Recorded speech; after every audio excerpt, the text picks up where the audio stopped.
नाज़रीन, इस पूरी लड़ाई के अंदर अब वो हुआ है जो शायद किसी के वहम गुमान में भी नहीं था, जिसकी खबर मैंने कल रात ही आपको दे दी थी। मैंने आपको बताया था ये क़यामत ख़ेज़ रात होगी और वो क़यामत ख़ेज़ रात थी।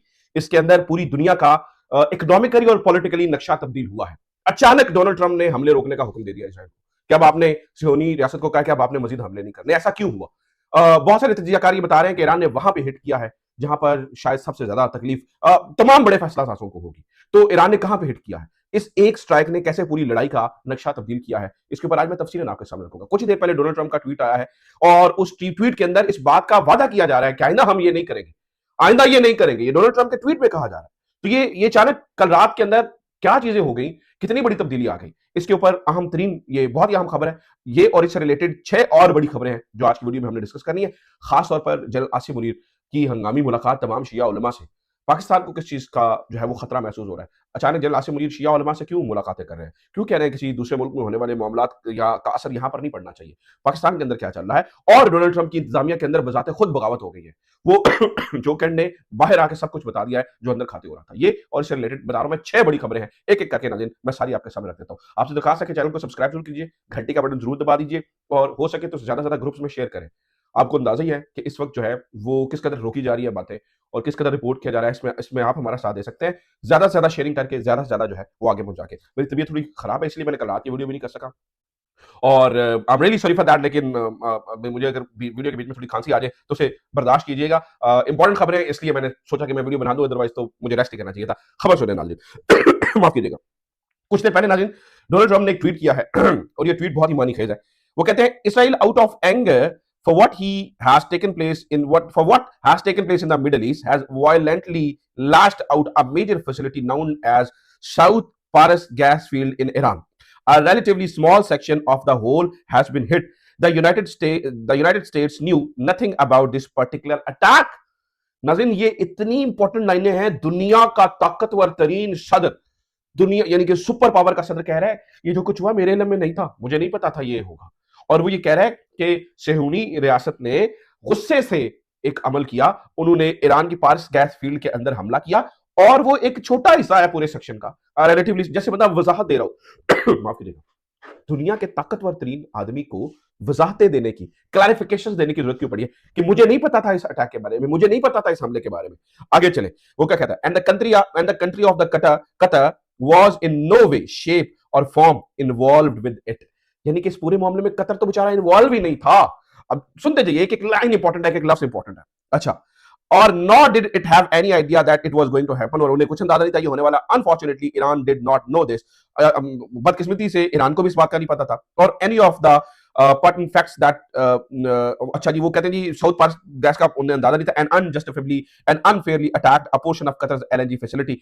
ईरान को इस बात का अंदाजा ही नहीं था, उन्होंने अनजस्टिफाइडली जो है ना वो कतर के ऊपर हमला कर दिया, कतर की ऑयल रिफाइनरी के ऊपर हमला कर दिया। No more attacks will be made by, यानी बड़ा करके लिखते हैं, no more attacks will be made by Israel. अब इजराइल की जानिब से कोई मजीद अटैक नहीं किए जाएंगे। तो अच्छा, मैं आगे सारी बातें बहुत इंपॉर्टेंट यानी वो हैं, मैं एक एक लफ्ज करके कहूंगा तो वीडियो लंबी हो जाएगी, लेकिन मुझे मजा एक एक लफ्ज की कमेंट्री करके आपके सामने आ रहा था। लेकिन मैं खैर इसका आपको जो है ना वो मफहूम बताता हूं। वो कहते हैं नहीं मुझे कोई पता नहीं था ये हमला हुआ है और कतर का इसमें कोई इन्वॉल्वमेंट नहीं थी, शायद ईरान को भी नहीं पता था कि कतर का इस मामले में कोई लेना देना नहीं है, और उन्होंने एलएनजी है उसकी फैसिलिटी के ऊपर जो है वो एक पोर्शन के ऊपर हमला कर दिया है और ये बिल्कुल सरासर जाती है। इसके बाद अब मैंने सेहूनियों को कह दिया है कि कोई अटैक नहीं करना ईरान की इस चीज के ऊपर। लेकिन वो कहते हैं इस वजह से अब जो है ना वो अब ये नाज़रीन हुआ क्या, मैंने कल रात, अब ये क्यों ट्वीट उन्हें करना पड़ा, मैंने कल रात आपको बताया था ईरान ने कहा है कि एवैक्यूएट कर दें तमाम जो ऑयल फैसिलिटीज हैं और वो तमाम चीजें जो किसी ना किसी तरीके से उन जहाजों के अंदर तेल भरने के अंदर कोई किरदार अदा कर रही है, जहां से जहाज उड़कर हमारे यहाँ ईरान में आते हैं और हमले करते हैं। और हमारी उन्होंने खार्ग के ऊपर हमले किए और फिर जो पारस जो है वो ऑयल फैसिलिटी के ऊपर जो भी जो है वो हमारा हमला किया, तो उन्होंने कहा भैया एवैक्यूएट कर दें, हम हमले करेंगे। इसके नतीजे में ईरान ने कुवैत के अंदर, कतर के अंदर, सऊदीज के अंदर हमले किए, बहरीन के अंदर मुख्तलिफ जगहों के ऊपर जहां जहां ऑयल फैसिलिटीज थी उन्होंने हमले किए। अब ये बहुत ही खतरनाक सूरत हाल बन गई है, क्योंकि नाज़रीन जहां पर जो है ये गैस एलएनजी के जिस जगह को, जिस यानी प्रोडक्शन हाउस को, प्रोडक्शन यूनिट को जहां पर ये हमला किया गया है, वो दुनिया की 30% गैस पैदा करती है। इतनी थरथली क्यों मच गई है, वो दुनिया की 30% गैस पैदा करती है। वहीं से गैस यूरोप में जाती है। आपको याद होगा कि माफ कीजिएगा, और ये यूरोप के लिए बहुत इंपॉर्टेंट है।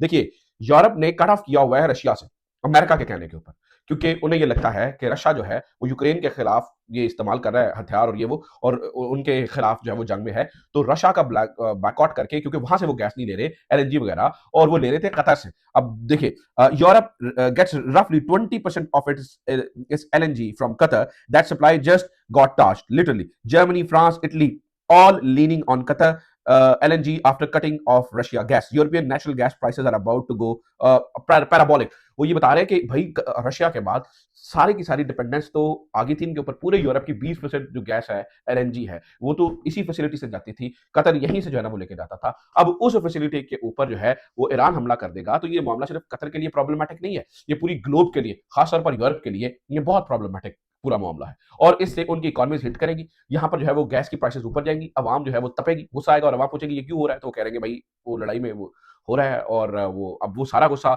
इन कंट्रीज के ऊपर और खास तौर पर ट्रंप पर निकलेगा। तो अब अगर हायर एनर्जी होगी, इलेक्ट्रिसिटी की प्राइसेस बढ़ेंगी, मैन्युफैक्चरिंग की प्राइसेस बढ़ेंगी, हर चीज जो भी आप खरीदते हैं, ऑयल, हर चीज उसकी कीमत जो है वो बढ़ जाएगी। इसलिए नाज़रीन ये बहुत ही इंपॉर्टेंट है। इसीलिए डोनाल्ड ट्रंप जो है वो यकीनी तौर पर वो कह रहे हैं कि हम जो है ना वो अब उनको मना किया कि आपने हमले नहीं करना। मुझे लगता है ये पहला मौका है पूरी लड़ाई के अंदर जहां डोनाल्ड ट्रंप जो है वो जाते भी दे रहे हैं और कह भी रही है हम जो है वो दोबारा हमले नहीं करेंगे। अच्छा, रात सऊदीज के ऊपर भी हमला हुआ, और जो सऊदीज की एक ऑयल फैसिलिटीज है जो कि माफ कीजिएगा जो रेड सी के करीब है, उसके ऊपर ईरान ने हमला किया है। इसके ऊपर सऊदी के जो फॉरेन मिनिस्टर हैं उन्होंने कुछ बातें की है। Prince Faisal bin al Farhan al Saud said Iran missile attack on Riyadh while regional diplomats gathering there was the clearest signal of how Iran feels about diplomacy, adding that Saudi has reserved the right to take military action. तो सऊदीया भी जो है वो military action ले सकता है, Saudis के पास भी जो है वो ये इस बात का इख्तियार है कि वो मिलिट्री एक्शन ले। अब नाज़रीन जहां ये सब कुछ हो रहा है और ये सारी चीजें हो रही हैं और मामला जो है वो आपको अंदाजा है किस सूरत हाल में जा रहे हैं, ऐसे में डोनाल्ड ट्रंप के अपनी जो, अब मैं तीसरी बड़ी खबर आपके सामने रख रहा हूँ, डोनाल्ड ट्रंप के अपने यहाँ एक बगावत होती है, और बगावत इससे होती है कि जो कैंट जो है वो इस्तीफा देकर चले जाते हैं उनकी अपनी इंतजामिया की, और जो कैंट बैठते हैं टक्कर के साथ। अब टक्कर जो है वो आपको अंदाजा है पिछले कुछ दिनों से किस तरह से कंपेन नहीं कर रहे, मतलब रिपोर्ट कर रहे हैं और वो सारी चीजों को एक्सपोज करते जा रहे हैं। टक्कर के साथ बैठकर जो कैंट ये बताते हैं कि ये तो अमेरिकन की लड़ाई नहीं है, ये तो सहयूनी इस लड़ाई को लड़ना चाहते थे। अमेरिका तो काइंड ऑफ, यानी मैं आपको यानी ना नटशेल मफहूम बता रहा हूँ उस पूरी बात का, वो तो ट्रैप हो गया है, ठीक है, वो तो अपनी लड़ाई बजाते खुद लड़ सकते हैं, हम क्यों इस लड़ाई के अंदर जा रहे हैं। वो बता रहे हैं कि भाई कोई, कहते हैं अली लारजानी को जैसे कि मारना, अब वो बंदा निगोशिएट करवा रहा था, सारा कुछ कर रहा था, तो हमने उसको मार दिया। वो कहते हैं भाई केओस उनको सूट करता है, हमें सूट नहीं करता, यूएसए को सूट नहीं करता। लगता है डोनाल्ड ट्रंप बुरी तरह से, मेरा जाती ख्याल है नाज़रीन, डोनाल्ड ट्रंप पूरी तरह से ट्रैप हो गए। डोनाल्ड ट्रंप को अंदाजा ही नहीं था कि सूरत हाल इस कदर बिगड़ जाएगी, उन्हें अंदाजा नहीं था कि मामला इस कदर जो है वो हाथों से निकलेंगे कि फिर जो है ना वो हम हाथ मलते रह जाएंगे। अच्छा, इसके अलावा नाज़रीन मैं आपको ये भी बात बता दूं कि अमारात आपको पता है ऑलरेडी जो है वो अब जंग का हिस्सा बनने जा रहा है, और अमारातियों को अचानक ख्याल आया, वो जगह जगह पोस्टर लगा के कह रहे हैं in the UAE everyone is Emirati, यानी कि जितने लोग रह रहे हैं वो सारे इमाराती हैं। हालांकि नाज़रीन आपको पता है अगर कोई जाके लेबर कैंपों में देखे यूएई के, तो आपको अंदाजा कि क्या उनको इमाराती समझा जाता है या उनको खारिजी समझा जाता है। दो लफ्ज वहां पे बोले जाते हैं, क्योंकि मैं तो वहां पर रह के देख के आया हूँ, वतनी और खारिजी। ठीक है, वो वतनी है यानी कि अपना बंदा है या फिर बाहर से आया हुआ है। अब चूंकि मुश्किल वक्त आया तो एवरीवन इज अमराती। अब मुझे, मैं आपको, चले मैं थोड़ा इसके ऊपर फिर हमारा टॉपिक हट जाएगा, आप कहेंगे कि यार अब यूएई के खिलाफ, मैं उनके खिलाफ बोल नहीं रहा हूँ, मैं तो वहाँ के जो हालात है वो आपके सामने जो है वो रख रहा हूँ। अच्छा, ऐसे में जो मैक्रोन है फ्रांस के सदर, उन्होंने सऊदी से, कतर से जो है ना वो जीसीसी के लोगों से रब्ता किया और वो बता रहे हैं कि यार ये ठीक नहीं हो रहा। वो कह रहे हैं मैंने I just spoken with the Emir of the Qatar and the president Trump following the strikes that hit gas production facilities in Iran and Qatar today. It is our common interest to implement without delay our moratorium on the strikes targeting civilian infrastructure. अब यहाँ पर वजीर खारजा Iran कहते हैं, वो कहते हैं जी Macron has not uttered one word of condemnation of the Israel-US war on Iran. He did not condemn Israel when it blew up fuel storage in Tehran, exposing millions in toxins. His current concern did not follow attack on our gas facility, it follows our retaliation. Sad. वो कहते हैं जब हम retaliate कर रहे हैं तो फिर पूरी दुनिया को मसला पड़ रहा है, जब हमारे पर हमले हो रहे हैं फिर कोई नहीं बोल रहा। तो ऐसे में डोनाल्ड ट्रंप ने आज वजाहत की, उन्होंने कहा जी मजीद हमले इसके ऊपर जो है वो अमेरिका के जो है वो नहीं होंगे। मैं आपको ये बता दूं नाज़रीन, ये कुवैत के अंदर भी दो साइट्स जो हैं उनको निशाना बनाया गया है, मिनाल अल अहमदी और मिनाल अब्दुल्ला, ये इन दोनों को जो है वो निशाना बनाया गया है, और समीर प्रोडक्शन यूनिट जो है वो सऊदीज, उनको भी निशाना बनाया गया है। ऐसे में जब नाज़रीन दुनिया शेप अप कर रही है, नई चीज़ों की तरफ जा रही है, तो हमारे फील्ड मार्शल भी जो है वो एक्टिव है। फील्ड मार्शल ने एक हंगामी मुलाकात किया है शिया उलमा से, और शिया उलमा से फील्ड मार्शल ने मुलाकात करके क्या कहा है, उन्हें कहा कि किसी दूसरे मुल्क में पेश आने वाले वाकयात की बुनियाद पर पाकिस्तान में तशद्दुद हरगिज़ बर्दाश्त नहीं किया जाएगा। दहशतगर्दों और इनके नेटवर्क जहां भी होंगे इन्हें इंटेलिजेंस की बुनियाद पर खत्म किया जाएगा। Field marshal Asim Munir. अब शिया उलमा से इस मुलाकात का मकसद ये है कि भाई जो कुछ भी हो वहां पर हो, आपने ये कोशिश करनी है कि उसका असर जो है वो यहाँ पर पर ना पड़े। आपने इस बात का ख्याल रखना है कि मामला जो है वो यहाँ पर खराब ना हो, अदरवाइज चीज़ें जो है वो गड़बड़ हो सकती हैं।